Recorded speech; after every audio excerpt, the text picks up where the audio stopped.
Bismillahirrahmanirrahim. Assalamualaikum warahmatullahi wabarakatuh.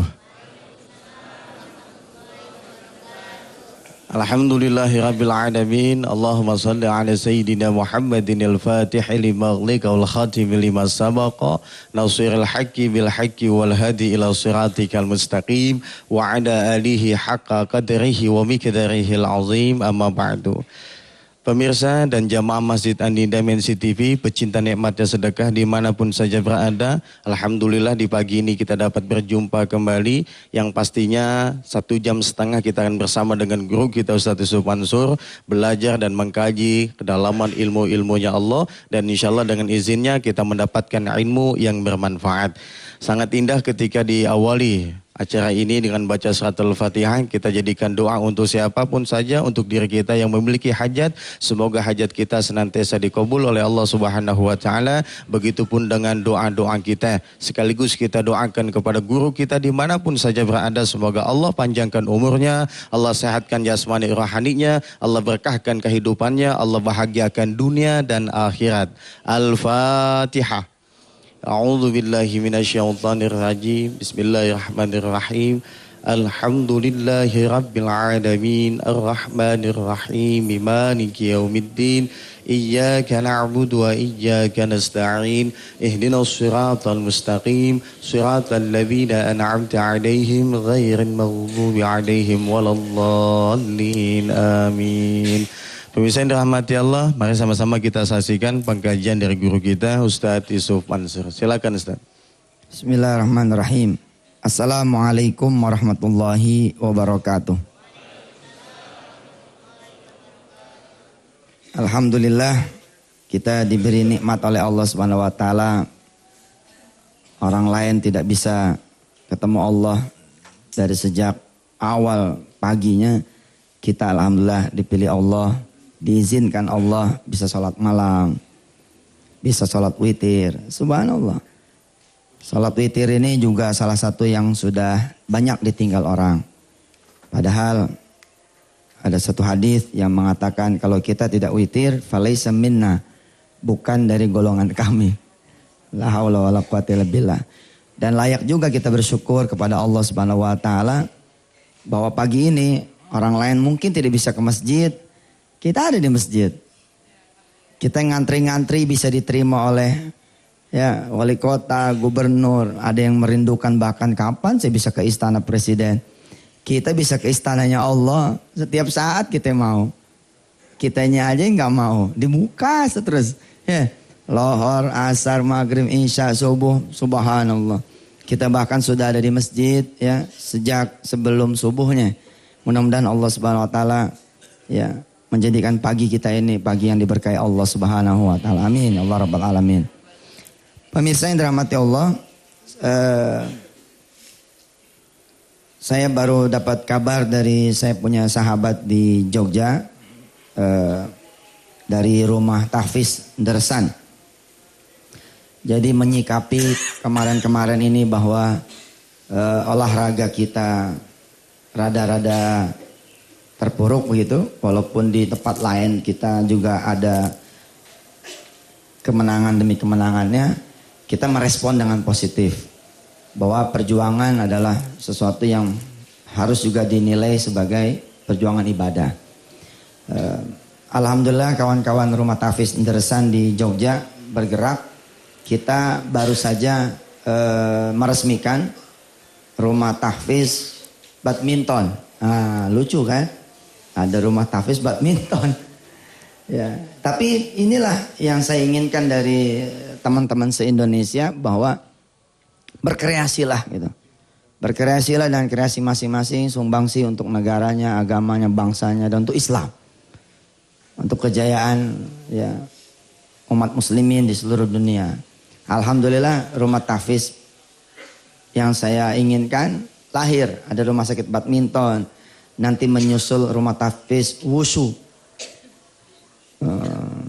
Belum dengar ya wushu atau apa. Wushu ini salah satu cabang olahraga yang dipertandingkan secara internasional. Ketika saya ada di Qatar beberapa waktu yang lalu, ternyata saya satu pesawat dengan kontingen dari Indonesia. Dan Masya Allah mereka juara internasional di Turki.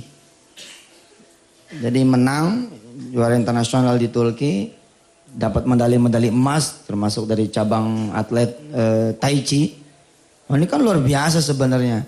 Saya cuman berpikir bagaimana kalau pemenang-pemenang itu bukan sekedar pemenang medali emas, tapi pemenang Al-Quran. Jadi mereka-mereka yang juara badminton misalkan itu, ternyata dia adalah seorang hafiz. Masya Allah kan. Pemain badminton perempuan dia seorang hafizoh yang menolak pakai celana pendek. Dia pakai celana panjang, pakai jilbab. Tapi panitia tidak meloloskan sebab emang anak ini jago. Nah, seperti itulah. Nah, rumah tahfiz badminton di Jogja ini satu kebanggaan saya. Saya bilang nggak usahlah berharap nanti menteri olahraga, ya dia juga lagi pusing kan. Ya, kita berharap dari Allah saja yang meresmikan langsung. Ya, kita juga tidak berharap apresiasi dari menteri pendidikan, dia juga lagi pusing. Kita bergerak aja lah bantu negara kita bergerak bantu agama kita bergerak bantu bangsa kita. Lapangan badmintonnya ini internasional kelas punya. Jadi bukan kelas ecek-ecek ini.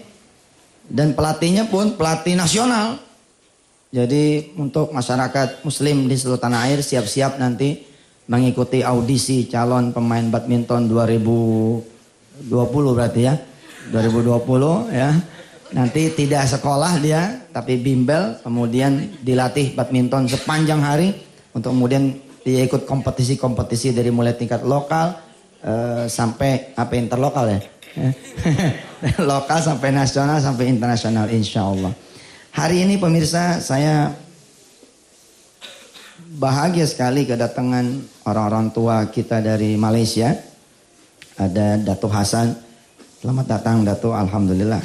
Siapa beliau dan bagaimana nanti kita akan sama-sama berdialog dengan beliau mungkin di segmen 3 atau segmen 4. Kemarin saya janji meneruskan ya tentang keyakinan. Kita sudah belajar kemarin dari Syekh Hisam Kabani, kemarin kita belajar dari Syekh Afraj, kemarin juga kita belajar dari Habib Novel. Ya. Bagaimana kemudian keyakinan itu bekerja. Dan bila mana ibu dan bapak, saya dan kita semua tidak bergantung sama yang namanya duit, sama yang namanya ikhtiar. Kecuali bahwa ikhtiar kita dudukkan, kita letakkan sebagai sebuah ibadah kita kepada Allah Subhanahu wa taala, maka keajaiban itu akan datang. Tapi bila mana kemudian kawan-kawan semua setanah air dan bahkan mungkin ada beberapa negara yang saat ini juga merilai langsung, melihat langsung, mengandalkan ada yang diandalkan selain Allah, maka Allah cenderung akan membiarkan. Bahasa saya agak-agak bahaya ya, cenderung nggak ada sih sebenarnya. Allah mah nggak begitu. Tapi ini bahasa kita untuk lebih mencairkan ilmu. Bila mana ada yang kita gantungin Pak, Allah nggak mau masuk loh. Ya silakan saja gitu. Kamu yakin motor kamu bisa membayarkan anak kamu sekolah? Ya sudah, silakan saja. Andelin motor itu gitu. Kamu yakinnya sawah kamu yang bakal bisa mergiin haji kamu? Sehingga kalau tidak dijual itu sawah, kamu yakinnya tidak bakal pergi haji? Ya sudah, tunggu saja dulu sampai sawah itu terjual. Maka saya juga mengajarkan diri saya apabila masih mau juga pergi haji sebab sawah misalkan, maka jadikan sawah itu juga menjadi hadiah untuk Allah Subhanahu wa taala. Bagaimana caranya? Libatkan Allah juga dalam menjual sawah itu. Jadi tidaklah kita termasuk orang-orang yang menggantungkan diri kepada sawah, kepada Allah. Sebab sawahnya pun kita jual dengan cara-caranya Allah. Nah gitu. Istri kita SMS. Sementara kita ada di kantor. Dan belum saatnya gajian. Bang, pulangnya jam berapa? Apakah bisa pulang lebih cepat lagi? Sampai sini SMS belum bermasalah nih. Kita masih jawab. Insya Allah abang pulang seperti biasanya. Kalau memang Neng mengharap abang pulang lebih cepat, insya Allah abang pulang lebih cepat. Ada apa ya? Lalu SMS berikutnya masuk, jadi masalah. Mertua datang bang. Ini kan masalah nih buat mantu yang ketakutan nih. Mertua kalau datang ini kan kadang-kadang ada sesuatu begitu. Kadang-kadang ada sesuatu yang membahagiakan buat si mantu. Kadang-kadang jadi sesuatu yang menakutkan buat si mantu. Terus kita gemeter nih. Ada apa ya, emak datang. Mau pinjem duit bang. Ceder aja. Kita kalau mertua datang minjem duit sedang kita tidak ada duit. Lagi payah pula ekonomi. Lalu apa yang kemudian kita pikirkan? Langsung kita pikir itu sebagai masalah. Tidak ingat kita kepada Allah. Nah di sini saya mengajarkan diri saya kalau bisa apa? Sabbihisma rabbikal a'la. Kita coba ingat Allah, kita sebut Allah sebagai zat yang paling pertama, paling tinggi kita sebut. Sabbihisma rabbikal a'la. Kalau sebelumnya kita langsung gemeter, kita langsung khawatir, langsung kita jalan. Minjem duit berapa ya? Kata emak kalau ada 2 juta, 2 juta. Kalau nggak ada seberapanya aja nanti kita bisa bantu. Kita langsung berangkat kemana? Kita langsung berangkat ke... Biasanya kemana kalau karyawan? Kalau mau minjem duit kemana biasanya? Ke kasir, koperasi, bendahara. Mau ngapain tuh? Minjem duit. Coba belajar tentang keyakinan, belajar tentang iman, bahwa tidak ada yang bisa memenuhi segala kebutuhan kita kecuali Allah. Kita coba ya, akan bicara-bicara setelah azan yang berikut ini. Sama-sama kita salat. Buat yang laki-laki silakan ke masjid. Mudah-mudahan Allah memberikan ridhonya buat kita semua. Fadhal, silakan. Alhamdulillah, sebelum kita lanjutkan ya. Ini ada permintaan doa dari Ibu Yuniar. Ibu Yuniar ini kemarin bersedekah 1 biaya umroh untuk pemenang kuis Al-Waqiah. Jadi pemirsa yang dirahmati Allah, kuis yang Al-Waqiah hadiahnya bukan dari SMS, ya, bukan dari SMS kuisnya, tapi dari pemirsa yang kemudian ikutan menyediakan hadiah-hadiah. Salah satunya Ibu Yuniar yang dirahmati Allah. Beliau minta doa agar bisa pergi haji bersama suami atau umroh sekeluarga. Ngasih 1, insya Allah Allah akan memberangkatkan umroh sekeluarga atau haji. Kita doakan beliau. Al-Fatihah. Iya kan Abu, iya kan Stain.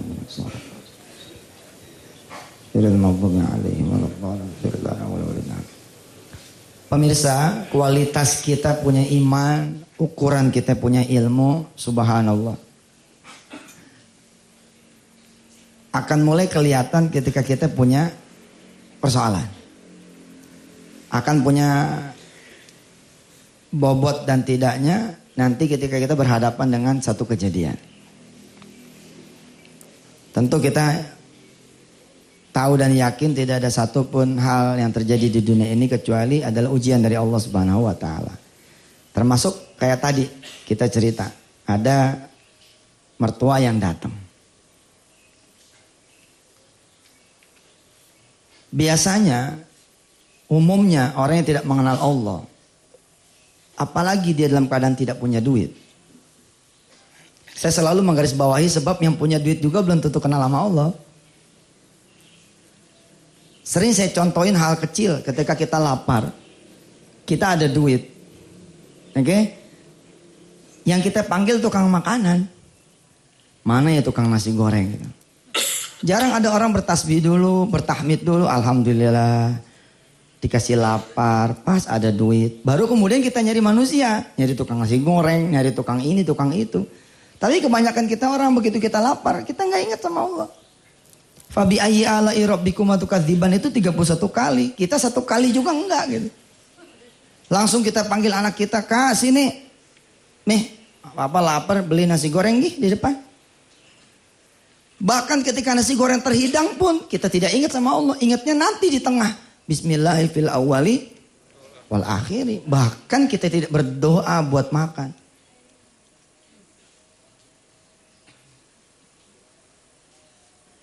Kadang-kadang orang yang nggak punya duit dia ingat sama Allah.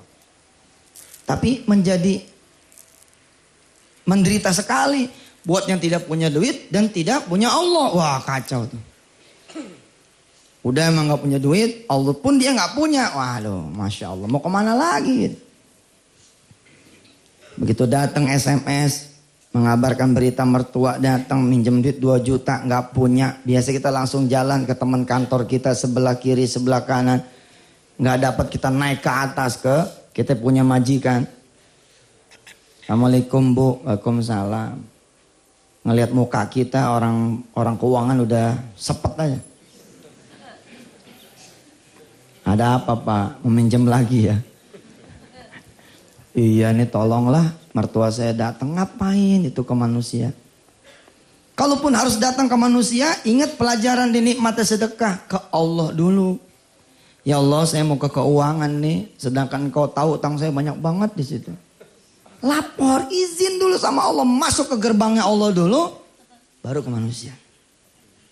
Supaya apa? Dapat nggak dapat jadi ibadah. Dapat nggak dapat berpahala. Dapat tidak dapat kita nanti bahkan pulang ke rumah. Insya Allah akan ada sesuatu yang akan Allah tolongin buat kita semua.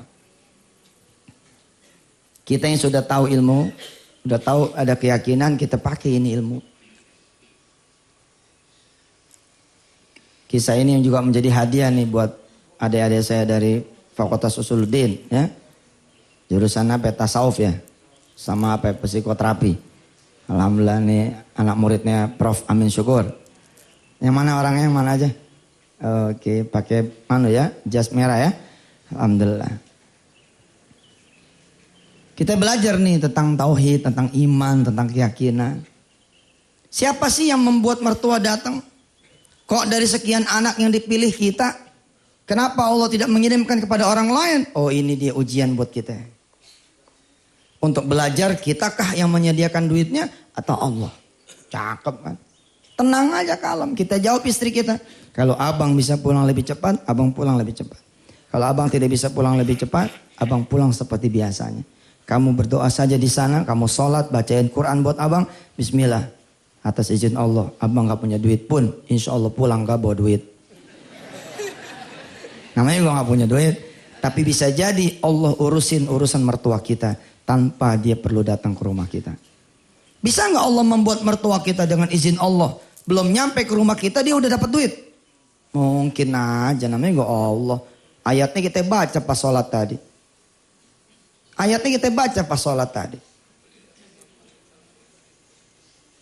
Allah ini ala kulli syai'in qadir. Kita nggak punya duit, kita nggak dapat duit. Tapi karena kita bawa pulang Allah subhanahu wa ta'ala, Allah bikin kita punya mertua di tengah jalan, ada cerita dia dapat duit. Sepanjang dari mulai SMS terima sampai habis, tidak ada manusia yang kita datangin. Hanya Allah saja yang kita datangin. Sebab apa?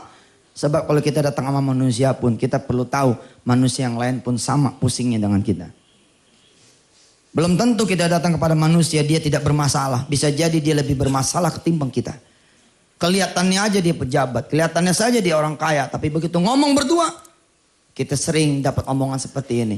Dek, kamu ini lebih beruntung daripada saya. Wah, kita pikir dia lebih beruntung. Ada Mercy-nya, ada istananya, ada kolam renang di rumahnya. Kenapa dia bisa bilang, kok saya yang beruntung? Begitulah kalau kita datang pada manusia. Sampai pulang pun kita tidak berharap sama manusia. Udah tenang, kalem. Maka ceritanya jadi banyak. Sebab apa? Innallaha yarzuqu may yasha'u bighairi hisab. Saya pilihkan cerita A, cerita B, cerita C, cerita D. Bisa jadi begini modelnya. Begitu dapat SMS, langsung kita tundukkan kepala sejenak. Kita bilang sama Allah, ya Rabb. Sebagaimana doa kita di waktu duha kan. Sesungguhnya duha adalah duhamu.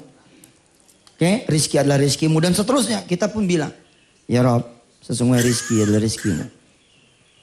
Yang membuat mertua saya datang dan tidak adalah engkau. Yang bisa menyediakan uang dan tidak adalah engkau. Kita doa. Lagi doa, ditepok nih pundak kita. Pai, siang-siang semedi begini. Mas ya, ternyata ada yang nepok kita. Siapa? Bagian keuangan. Bagian keuangan yang Allah suruh turun. Hebat kan. Kita naik. Enggak, karena kita datangnya kepada Allah. Allah nyuruh turun bagian keuangan. Turun. Ada hambaku tuh yang lagi butuh bantuanmu. Turun. Walillahi junudus samawati wal ard. Allah punya pasukannya. Allah bikin pasukannya itu membuat si keuangan itu turun. Lalu melewati meja si fulan. Lalu dia menepuk pundak si fulan. Woi, siang-siang semedi kayak begitu. Bapak.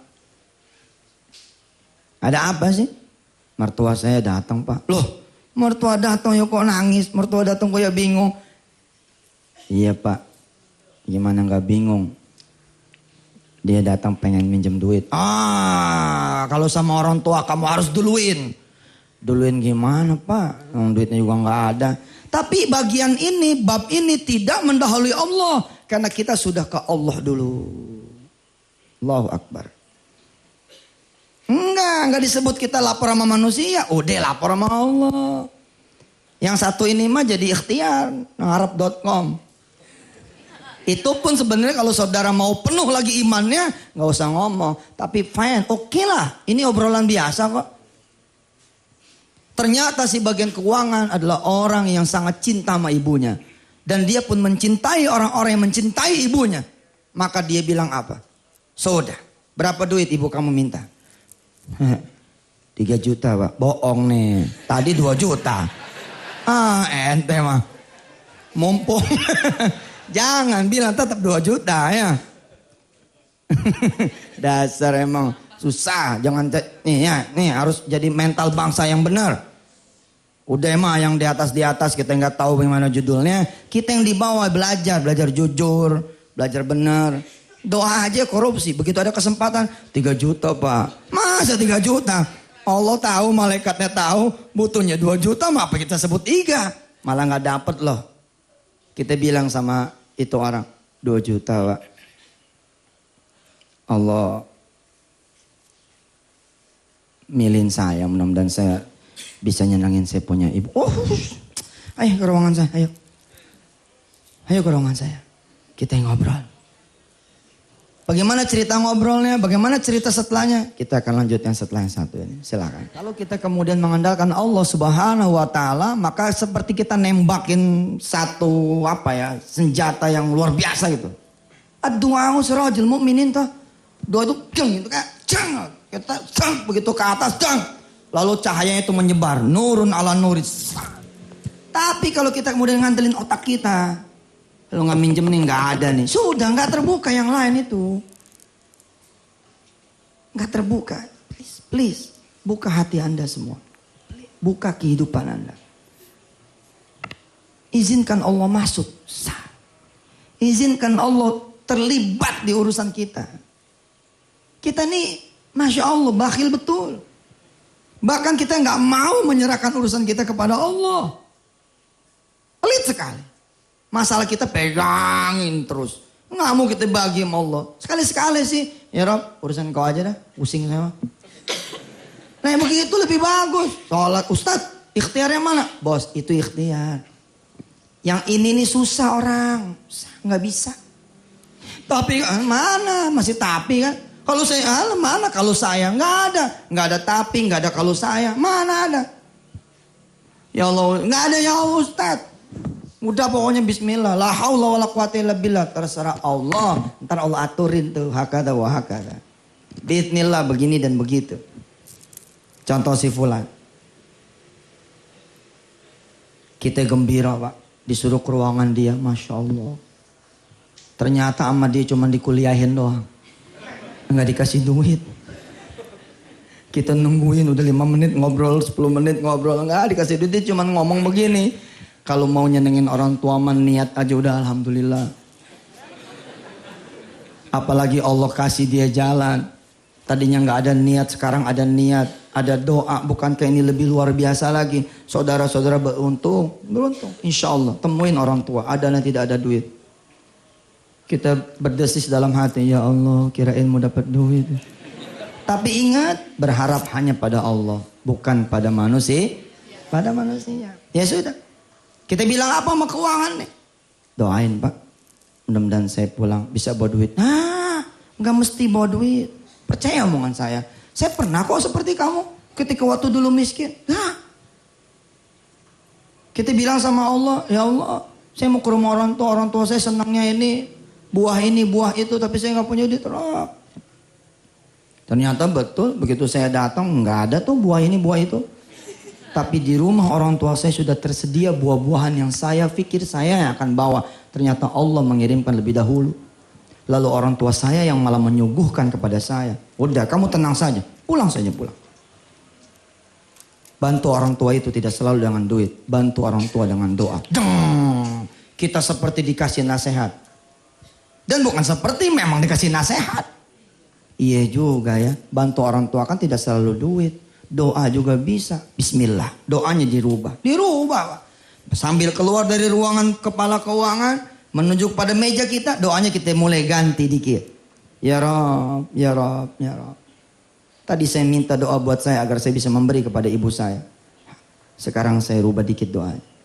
Dari mana kek engkau kasih ibu saya duit? Weh. Subhanallah. Tiba masanya pulang. Gomlah. Pulanglah. Tenang aja.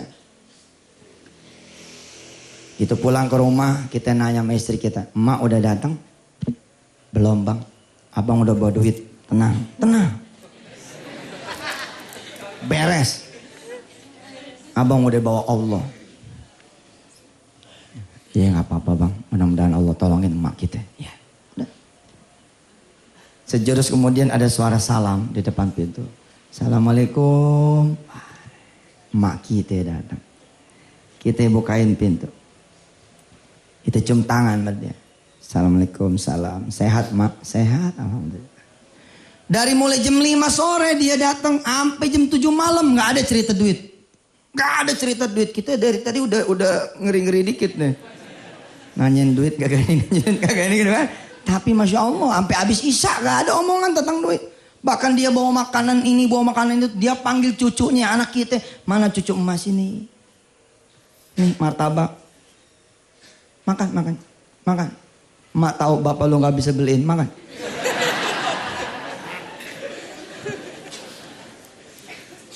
Begitu mau pulang pun tidak ada cerita duit. Sampai kita merasa aneh.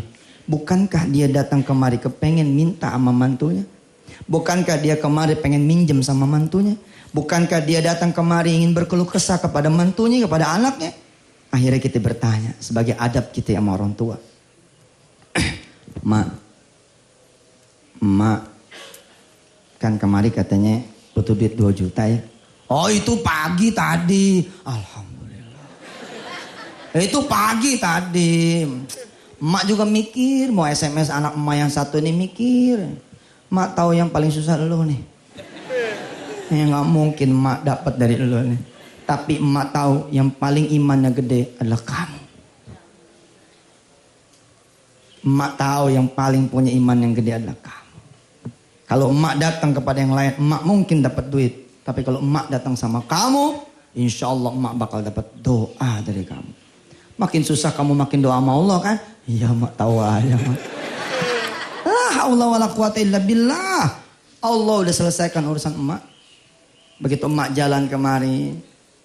Ya seperti yang udah. Nasrum minallah. Pertolongan itu datangnya dari Allah. Emak ditawarin mau nggak arisan dapat duluan? Subhanallah. Oh jadi emak udah dapat arisan. Iya wasilahnya arisan. Biiznillah. Arisannya berapa duit mak? 4 juta. Berarti ada 2 juta dong mak. Nggak usah ngarep, Allah aturin. Udah tahu kan ilmunya? Yarfa'illahu alladhina amanu minkum walladhina utul ilma darajat. Kalau saudara punya ilmu, punya iman, lalu coming to Allah Subhanahu wa taala, datang pada Allah, Allah akan beri lebih, Pak. Mak dapat 4 juta. Mak udah pisah-pisahin nih. Mak punya anak 4. Salah satunya kamu. Biarin dah, yang lain mah ada duitnya. Kamu yang kelihatan yang gak ada duitnya. Mak kan tadi minta 2 juta loh. Hari ini emak yang mau ngasih 2 juta. Nih buat kamu 2 juta. Subhanallah. Don't worry Pak. Semua dari Allah. Susah, senang, gembira, sedih. Semua minallah. Kalau memang semuanya minallah, balikin kepada Allah. Balikin kepada Allah. Pulangin kepada Allah. Ya Rob, ketibanan utang. Jangan sebut gara-gara dia kita buta. Tapi ya Allah, apa rahasia engkau di balik saya menanggung hutang saya ini? Kembalikan kepada Allah. Kembalikan. Ya Rob, rumah saya yang kau berikan dari mulai saya sebelum lahir. Karena rumah ini dihadiahkan oleh bapak saya. Lalu sekarang rumah ini direbut oleh orang lain dengan cara-cara yang tidak semestinya. Dengan cara-cara yang melanggar hukum. Ulangin pada Allah, Pak. Ulangin. Begitu kita ridho, Pak, bawa tas, oke? Bawa pakaian. Lalu kita bilang sama yang ngambil kita punya rumah. Saya ridho. Pakai aja. Sambil mungkin netes air mata kena nahan kita punya sakit. Pakaiannya. Insya Allah. Nggak ada cerita ketemu di akhirat, nggak ada. Pokoknya udah saya ikhlasin. Kan ibu bapak ikhlas toh, tapi suka begini ngomongnya kan. Biarin, gue tungguin di akhirat. Nggak usah. Ente kalau di akhirat mah ente juga susah sendiri kok. Bagaimana ngurusin orang lain? Ngurusin ente aja punya dosa susah. Pakai cerita-cerita gue tungguin di akhirat. Nah, sudah saya redo dunia akhirat. Pak, Bu, begitu ibu bapak keluar, udah ada jemput. Udah ada yang jemput. Fulan mau kemana bawa tas begini banyaknya? Ya Allah Ji, aneh pengen nyari kontrakan. Alah, gak usah kontrak-kontrak. Emang rumah ente kenapa? Rumahnya ya diambil sama Allah. Oh, ya sudah masuk. Terus dibawa ke rumah besar. Rumah di mana tadinya kita punya anak jadi satu. Sekarang satu-satu Pak. Satu orang satu. Apa dia bilang? Rumah ini mau dijual. Tempatin. Sampai nanti ada pemilik baru yang menempati. Terima kasih Bang Haji. Terus saya mesti bayar gimana? Nggak usah bayar. Nanti aneh kasih 500 tiap bulan. Buat biaya ini rapi-rapi dan seru. Ya Allah Bang Haji kurang. Ente benar-benar. Bayar betul. Yarzuqu may yasha'u bighairi hisab. Asik kan? Ente kan? Assalamualaikum Mbak. Waalaikumsalam. Diterima kamu di perguruan tinggi? Terima Mbak. Kita cuma dikasih waktu 2 hari. Kan perguruan tinggi sekarang konyol-konyol nih. Betul loh Pak. Ngumumin tanggal 8, tanggal 10 you harus bayar. Bayarnya bukan main. Kadang-kadang bayar tuh kita cuma dikasih waktu 2 hari. Lalu bilang ini sudah beasiswa pula. Karena fakultasnya fakultas favorit. Jurusannya jurusan favorit. Lalu saudara dibilangin sama si fakultas apa? Kamu harus bayar 150 juta. Kalem, tenang. Adanya dari Allah, nggak adanya juga dari Allah. Kita pulangin aja ke Allah. Kita sholat 2 rakaat. And we talk to him. Kita bicara sama dia. Ya Rob, tinggal 2 hari lagi. Kalau emang ada duitnya, engkau izinkan anak saya kuliah. Kalau tidak ada izin dari engkau, berarti tidak ada duit. Tapi bukan karena duit anak saya sukses dan tidak. Bukan karena duit anak saya kuliah, tapi karena engkau ya Rob. Ya Allah, mudah-mudahan engkau mempersembahkan terbaik buat anak saya. Sudah, beres, tenang aja. Habis itu insya Allah gak ada kuliah. Gak ada duit. Tapi kan urusan jadi urusan Allah buat anak-anak kita. Betul gak? Oke. Setelah yang satu ini kita akan bicara-bicara dengan Dato' Hasan. Dari Kerajaan Selangor. Ya, dari wilayah Selangor, Malaysia. Insya Allah. Beliau habis bertamu kemarin di pesantren Darul Quran. Beliau juga yang merintis Institut Ilmu Al-Quran di Selangor. Kita akan bicara-bicara dengan beliau. Hari ini juga saya kedatangan tamu Pak Hendarji. Assalamualaikum Pak Hendarji. Alhamdulillah. Ada Mas Budi ini dari Cikarang ya. Itu kalau saya lihat di depan ada bis-bis itu dari mana?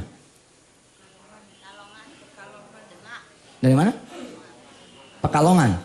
Yang mana Pekalongan? Ada? Nah itu yang bus-bus itu? Oh di belakang. Demak. Ya mana Demak?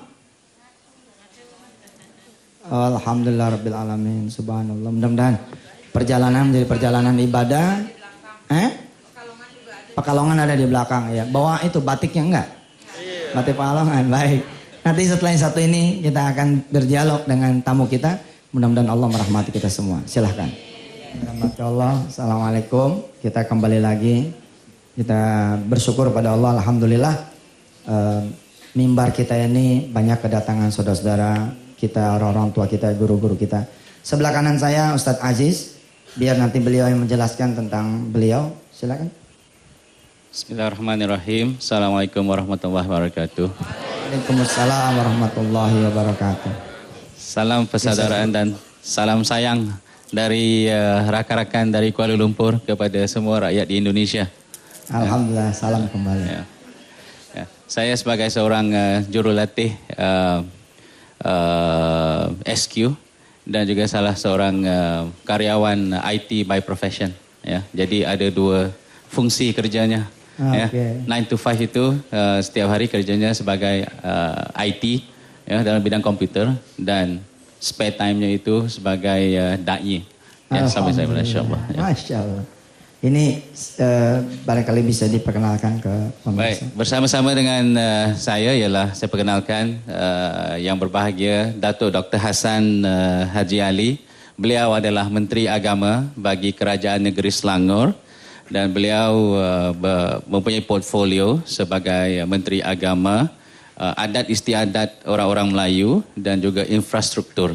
Ya. Jadi beliau adalah orang yang mempunyai authority dan bertanggungjawab ke atas hal ehwal agama Islam bagi orang-orang di negeri Selangor. Ya, Datuk. Subhanallah. Ya, kita coba minta nasihat dari Datuk ya. Datuk, barangkali ada yang bisa disampaikan ke... Assalamualaikum warahmatullahi wabarakatuh. Pada Al-Fadhil Ustaz Yusuf dan Ustaz Azizan dan teman-teman saya di sini, saya mengucapkan ribuan terima kasih dan syukur pada Allah Subhanahu wa taala di pagi yang sangat barakah ini. Kita berada di rumah Allah Subhanahu wa taala, menghadap Allah, menyembah Allah dan melafazkan kalimat-kalimat suci, mengagung memuliakan Allah Subhanahu wa taala. Terus terang saya mengatakan, pagi jam 3 pagi, jam 4 pagi, satu dunia ini jarang ada himpunan yang seperti ini. Dan ini berlaku di Kutaraya Jakarta. Mudah-mudahan sampai kiamat kita kuat mempertahankan perhimpunan ini. Terima kasih. Datuk, boleh barangkali pemirsa pengen tahu kedatangan Datuk ke pesantren kemarin, ke Darul Quran. Terima kasih. Saya sebenarnya diperkenalkan oleh Ustaz Azizan tadi sebagai Menteri Agama. Sebenarnya itu yang saya nak lindungi sebenarnya. Saya ingin lebih suka disebut sebagai pelajar. Pagi ini sebagai pelajar kepada Ustaz Yusuf begitu.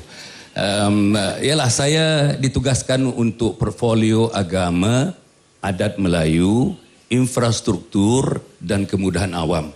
Besar sekali itu portfolio itu, bahkan portfolio itu dari segi state budget, peruntukan untuk state yang diserahkan di atas kemundak bahu saya ini lebih kurang dalam 55% daripada peruntukan itu saya diamanahkan untuk mentadbirnya.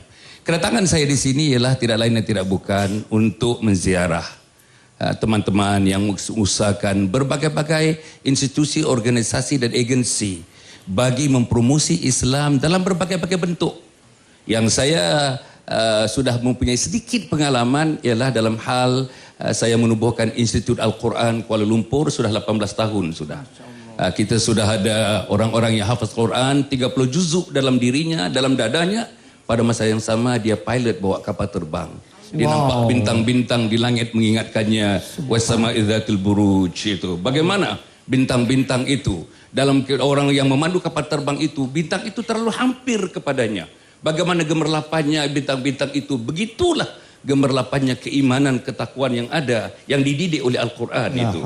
Dan bekas-bekas teman-teman pelajar yang bersama-sama dengan IQKL, Institut Al-Quran Kuala Lumpur, sebagian besarnya engineer, sebagai besarnya doktor, yang sudah ada menjadi spesialis dalam bidang ortopedik, spesialis dalam bidang brain surgery, spesialis dalam bidang berbagai-bagai bidang.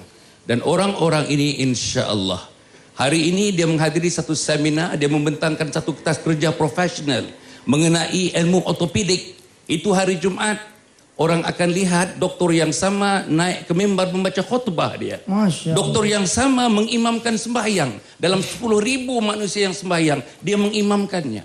Menyebutkannya. Padahal dia spesialis. Dan spesialis. Seperti juga Ustaz Yusuf ini spesialis itu. Patah tulang. Jadi ini manusia-manusianya yang insya Allah yang akan dapat dilahirkan dan kita coba melahirkan. Dan saya nak panjangkan sedikit pengalaman di bidang ini ke Indonesia, ke Bandung, ke Jakarta untuk melihat organisasi yang sama, agensi yang sama. Kalau dapat kita lakukan apa yang disebut sebagai cross fertilization of experience, cross fertilization of knowledge. Kalau kita dapat sama-sama kongsi itu untuk mempertingkat, untuk menyusun lagi kemajuan yang telah diperolehi dalam usaha-usaha kecil yang saya lakukan itu. Subhanallah. Apa ya kalau ngelihat Darul Quran yang kecil belum ada apa-apanya dibanding Datuk yang 18 tahun ini, apa ya saran Datuk buat Darul Quran? Saya sebenarnya nak menerima saranan-saranan daripada sini. Yang saya nampak lah, bagi saya yang pentingnya ialah manajemen dalam apapun. Untuk masjid ini manajemen masjid, untuk musalla manajemen musalla, untuk kita sini TV di sini manajemen TV dan sebagainya. Bagi saya berjaya atau tidak berjaya selain daripada kita menyerahkan kepada Allah Subhanahu wa taala, manajemen pengurusan itu terlalu penting.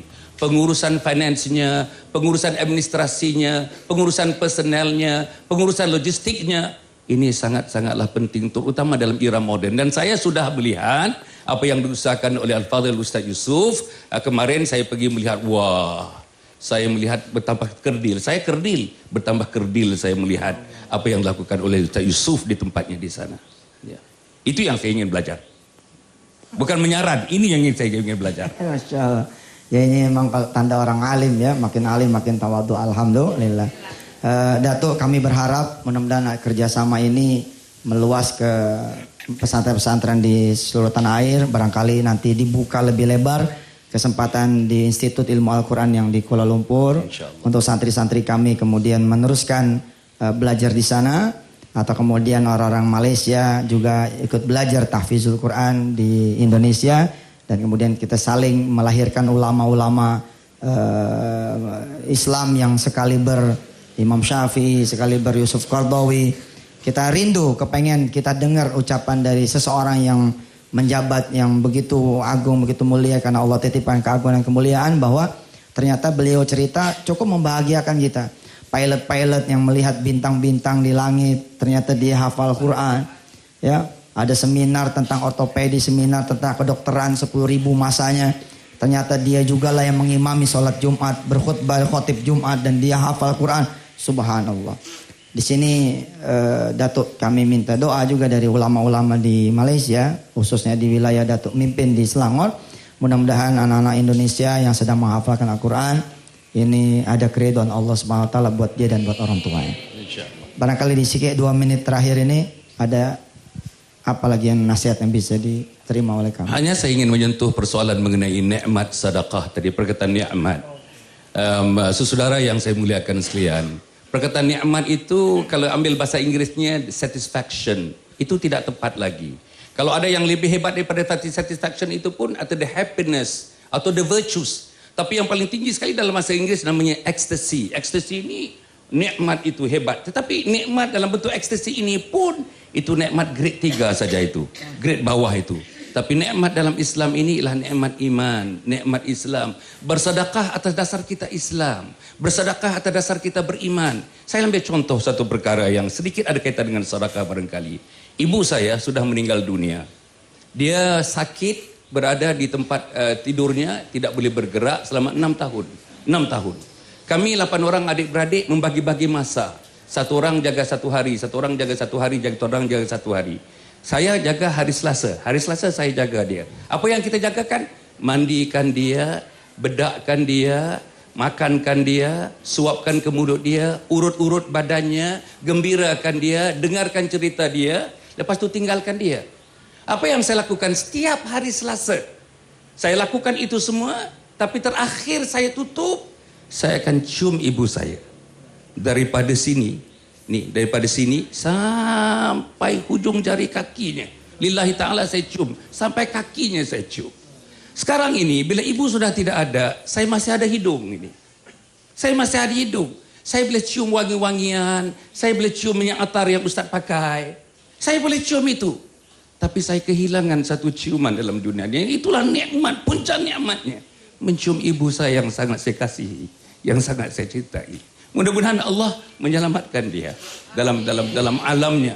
Sampailah ibu saya nanti insya-Allah akan melambai-lambai saya nanti. Khidmat kecil saya itu melambai-lambaikan saya. Hayuh kita pergi ke pintu surga menghadap Ya Allah. La ilaha illallah Rasulullah. Jadi saya pikir itulah sedikit nikmat, itulah namanya nikmat. Nikmat macam kita sembahyang subuh tadi kita lihat.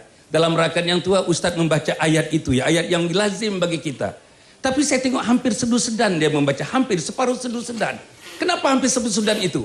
Nikmatnya membaca ayat-ayat. Tak sama dengan membaca Quran itu, tak sama.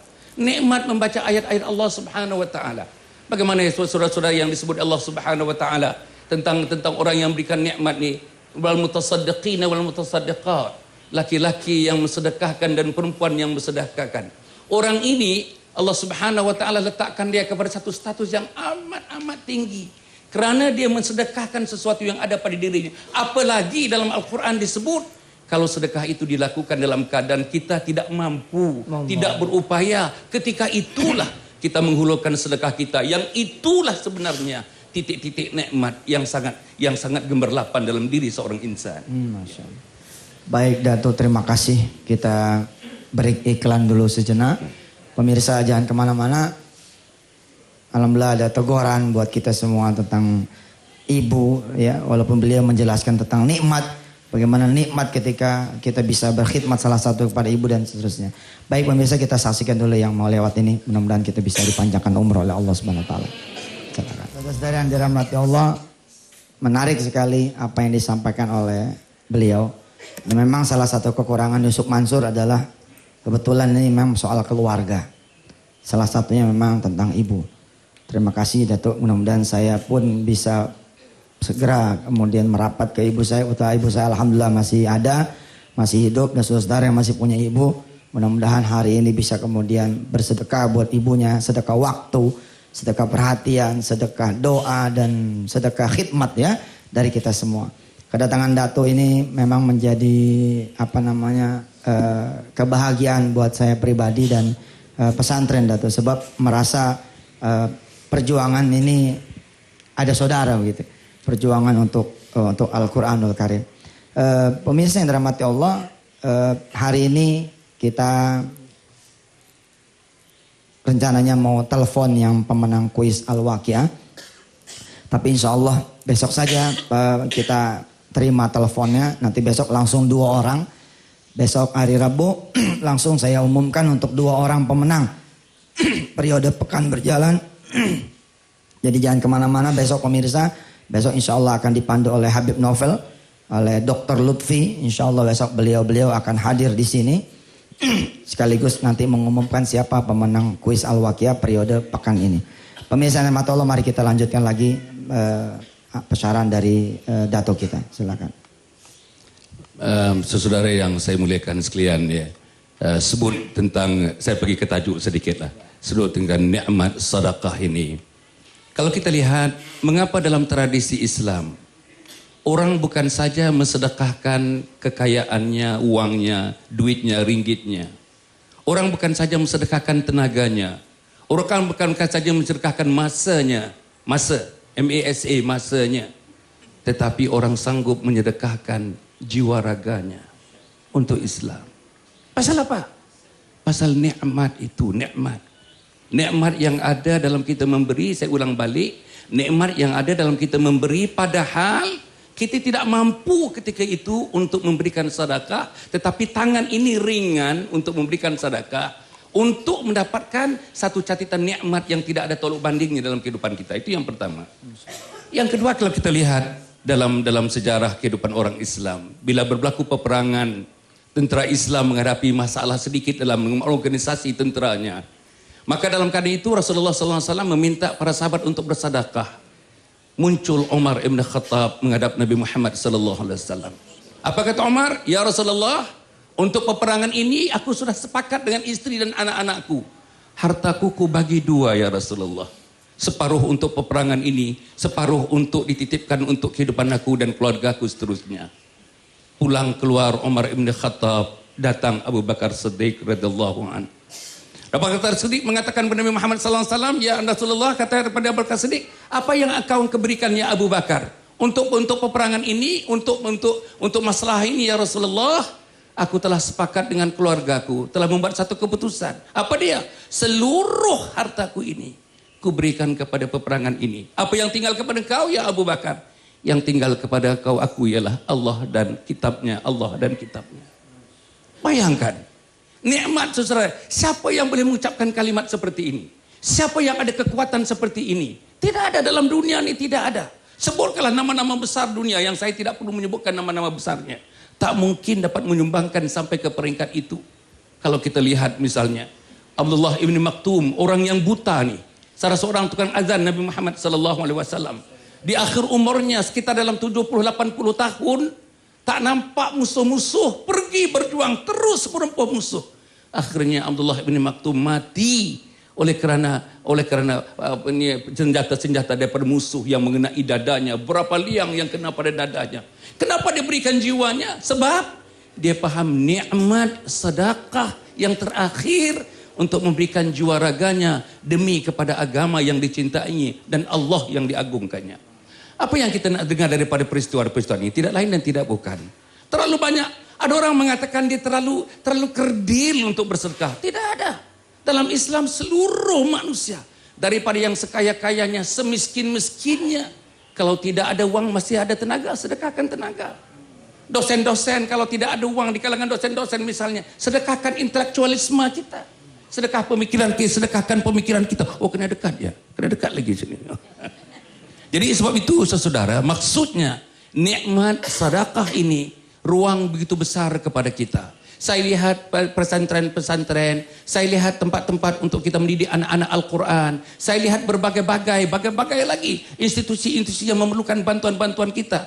Kalaulah setiap orang menjadikan dirinya pensedekah, bayangkan. Saya memikirkan macam saya di Malaysia misalnya.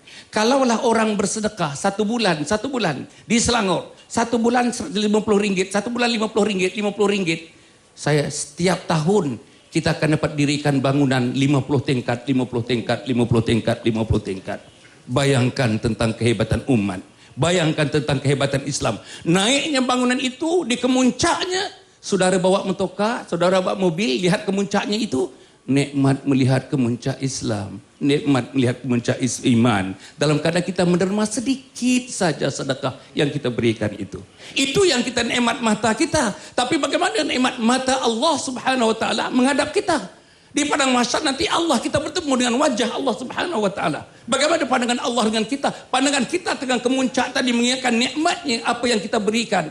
Bayangkan pandangan Allah Subhanahu Wa Taala kepada kita. Tetapi awas kepada kata Allah. Kepada mereka yang tidak sanggup memberi, tidak sanggup bersedekah, tidak sanggup memberikan apa yang mereka ada, Allah menyebutkan fatarabbasu hatta ya'tiyallahu bi amrih wallahu la yahdil qaumal fasiqin. Tunggu kata Allah sehingga aku mendatangkan balasan aku kepada mereka. Mereka ini digolongkan sebagai golongan fasik. Masya Allah Ustaz, minta maaf Ustaz, saya mungkin terlebih Ustaz. Minta maaf. La ilaha illallah, ini la ilaha illallah, terusin deh dikit lagi. Masih ada waktu. Saudara dan saudari yang mati sekalian ya. Yang saya lihat juga dalam kehidupan kita ini, saya agak lebih lama, lebih hidup, bukan lebih tua, lebih lama saja daripada dua saudara kita ini. Tapi dalam saya hidup begitu lama itu tentang keluarga ini. Malah saya ada satu akademi Keluarga Bahagia Malaysia, Akrab namanya, Akrab. Itu yang saya tubuhkan saudara-saudara hampir 30 tahun yang lalu. Saudara boleh mengagak umur saya sudah itu. Saya menubuhkan Akrab, Akademi Keluarga Bahagia Malaysia. Yang saya latih itu orang-orang yang belum lahir lagi. Pra-kelahiran. Anak-anak yang namanya bayi, itu martabat yang kedua. Anak-anak yang namanya kanak-kanak, bagi kita bahasa di Malaysia, itu martabat yang ketiga. Anak-anak yang namanya remaja, itu martabat yang keempat. Anak-anak yang orang-orang yang namanya orang dewasa, itu martabat yang kelima. Orang-orang yang namanya tua, itu martabat yang keenam. Dan akhirnya orang-orang yang menghadap Allah Subhanahu Wa Taala seperti saya, seperti sebagian dari saudara yang ada di sini, ada 6-7 martabat itu. Tiap-tiap satunya, marilah hari ini kita janjikan kepada diri kita. Jadilah hari ini suami yang lebih baik daripada kemarinnya. Amin. Jadilah hari ini ayah yang lebih baik daripada kemarinnya. Amin. Jadilah hari ini hamba Allah yang lebih baik daripada kemarinnya. Kalau ini prinsip hidup kita, teman-teman di Indonesia, teman-teman di Jakarta, teman-teman di Malaysia, seantero dunia ini, umat Islam akan menjadi betul-betul kuntum khaira ummatin ukhrijat linnas ta'muruna bil ma'ruf wa tanhauna 'anil munkar wa tu'minuna billah. Inilah umat yang terbaik di sisi Allah Subhanahu wa taala. Terima kasih Datuk. Mudah-mudahan hari ini kepulangan Datuk ke Selangor diberikan keselamatan oleh Allah. ya untuk seluruh rombongan. Insya Allah mudah-mudahan saya akan berada di Selangor tanggal 18 Juli dalam agenda Selangor menghafal, Malaysia menghafal. Insya Allah mudah-mudahan Allah berikan kemudahan kita semua untuk mensyiarkan Al-Quran. Pemirsa, tadinya saya ingin menghadirkan satu jamaah yang luar biasa. Ketika dia membangun bangunannya, dia membangun buildingnya, dia kemudian keliling dulu dengan truknya. Dia bikin truknya itu penuh dengan semen, penuh dengan pasir, lalu dia bagikan semen dan pasirnya. Tapi waktu jua yang Allah tidak sempatkan buat kita berdialog lebih banyak lagi. Insya Allah kalau tidak Rabu besok atau Selasa yang akan datang, beliau namanya Mas Budi Winata, yang sebenarnya sudah hadir depan kita, juga Pak Hendarji yang juga masih hadir di tengah kita. Insya Allah kapan-kapan besok masih mau sharing dengan kita. Mudah-mudahan Allah memanjangkan sekali lagi umur kita dan memberikan manfaat di apapun kegiatan yang kita lakukan. Dengan Allah beri nilai kita ibadah yang diridhai Allah Subhanahu wa taala. Bismillahirrahmanirrahim. Amin. Allahumma salli ala sayyidina Muhammadin wa ala ali sayyidina Muhammad. Rabbi auzi'na an nashkura ni'mataka allati an'amta alaina wa ala walidina wa an na'mala salihan tardahu wa adkhilna bi rahmatika ya arhamar rahimin irhamna walhamdulillah rabbil alamin. Ini masih ada satu segmen atau sudah tutup? Masih ada satu. Oh, saya pikir sudah tutup. Baik pemirsa, ternyata masih ada satu segmen lagi. Baik, silakan yang mau lewat dulu. Pemirsa yang dirahmati Allah, aduh, saya pikir tadinya udah selesai. Ternyata masih ada satu segmen terakhir. Sampai-sampai saya bilang kita kuisnya besok saja. Karena mengikram sama kita punya tamu. Menghormat sama kita punya tamu. Ya sudahlah, pokoknya kuis besok langsung 2. Kuis Wakia, kemudian juga nanti kita akan bicara-bicara dengan beberapa tamu kita yang hari ini kita tidak sempat bicara. Datuk masih ada sisa kira-kira 9 menit. Silakan Datuk. Iya. Saudara dan saudari yang dihormati sekalian. Saya ingin pergi kepada keluarga juga tadilah.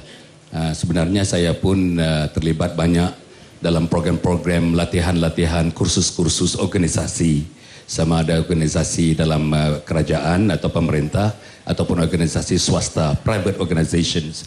Jadi saya management consultants. Jadi sebab itu banyaklah pengalaman-pengalaman yang didapati daripada hasil daripada program-program yang dilakukan sejak hampir 25 tahun yang lalu. Okey, saya nak pergi juga kepada keluarga. Sebagaimana saya lihat isteri saya mau membeli buku kemarin di tempat, tapi kelewatan agaknya tidak dapat beli buku itu. Jadi hari ini mau cari buku-buku yang ditulis oleh Pak Ustaz kita. Dan saudara, saya pun dulu dan sekarang pun masih lagi melakar-lakar. Dulu saya tulis tentang keluarga ini. Saya telah menulis 41 buah buku tentang keluarga ini. Daripada yang pralahir sampailah kepada kematian itu. Buku-buku itu tentang anak-anak sekolah, tentang skor A, tentang bagaimana memotivasi pelajar-pelajar yang tercicir dalam kelasnya, tercicir dalam studinya, bagaimana dia diangkat martabatnya, dimotivasikan, bagaimana ibu dan ayah, bagaimana hubungan kekeluargaan, bagaimana merapatkan keluarga, bagaimana hubungan suami isteri, bagaimana perselisihan ataupun konflik resolution, macam mana kita menyelesaikan konflik, teknik-teknik. Agaknya saya ingin mengatakan buku-buku yang saya tulis itu Pak Ustaz, kebanyakannya berbentuk manual. Manual artinya apa yang nak dilakukan 1, 2, 3, 4. Apa yang nak dilakukan 1, 2, 3, 4. Bila yang nak dilakukan 1, 2, 3, 4. Siapa yang harus membantu melakukan 1, 2, 3, 4. Berdasarkan pengalaman ya. Berdasarkan pengalaman begitu. Seperti buku-buku Ustaz, saya pikir saya pun hari ini nak cari hampir semua buku-buku Ustaz itu untuk dibawa. Kalau boleh muat kapal terbang atau tidak muat kapal terbang. Okey, saudara dan saudari, saya ingin menyebut soal-soal sedekah tadi. Satu perkara yang kita jarang kita pikirkan. Sedekah dalam satu bentuk yang tidak fizikal ya.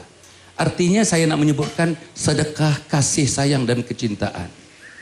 Inilah yang saya pikir.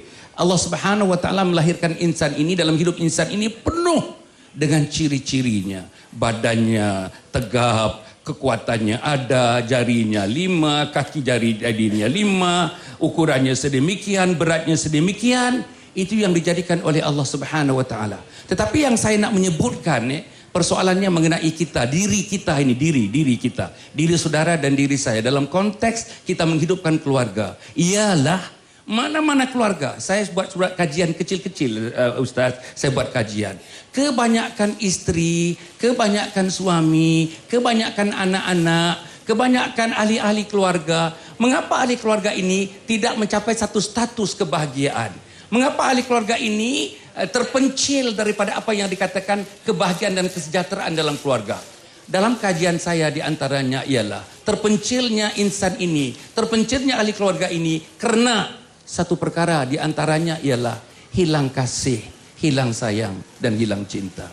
Saya dalam buku-buku saya selalu menyebutkan untuk anak-anak, ini anak kita. Anak saya yang paling besar pun sudah umur 35 tahun umur anak saya. Sama dengan umur Ustaz barangkali. Kira bagi bapak sajalah. Siapa? Oke. Jadi saudara, anak saya ada 2 orang anaknya, seorang lawyer. Dan bila datang ke rumah saya ini, anak saya sendiri mencari tempat duduk bukan di kursi di mana-mana, tetapi di atas ribaan saya itu bersama suaminya. Saya akan ciumi dia, saya akan dakapi dia, saya akan peluk dia. 8 orang anak saya ada. Masya Allah, rasanya tidak pernah ketinggalan kalau satu hari pun saya tidak memeluk, menciumnya. Itu anak, yang istri lain itu. Masya Allah. Jadi saya ingin mencadangkan satu perkara. Kita manusia-manusia Asia nih, termasuk Indonesia, termasuk Malaysia, dan di mana-mana juga di Asia nih. Kita nih dikatakan less demonstratif. Less demonstratif mananya kita tidak demonstrasi kasih sayang. Kalau orang tanyakan, kamu sayang istri? Ya sayang. Di mana tempat sayang? Di sini. Tapi itu tidak mencukupi untuk dapat nikmat kasih sayang. Itu tunjukkan. Tunjukkan. Kalau saya belajar di Amerika, 7,5 tahun saya belajar di Amerika.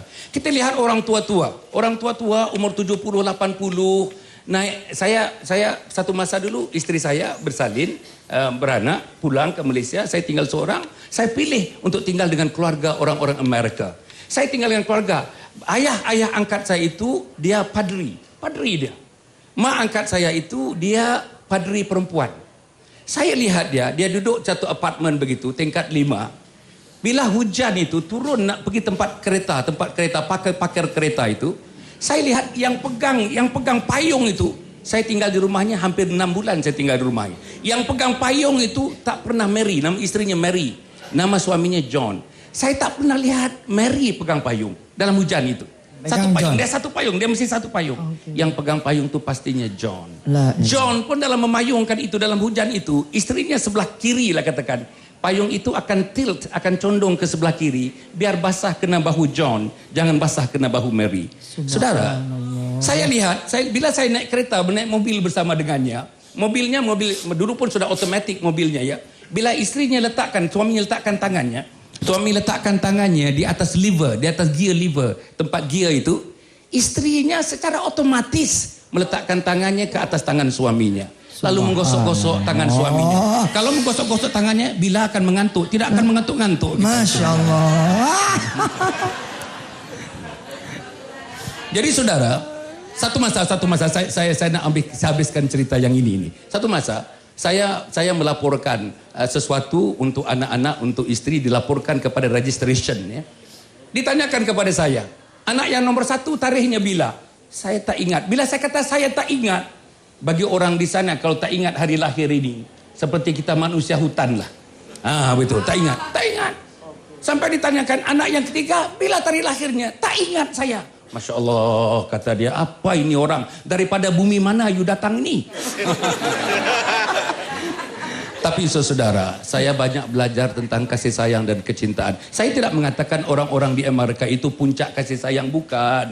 Yang bertengkar pun ada, yang bergaduh pun ada, yang ada. Tetapi bayangan kasih sayang yang saya dapat itu tidak lain dan tidak bukan ialah ditunjukkan, demonstrasi.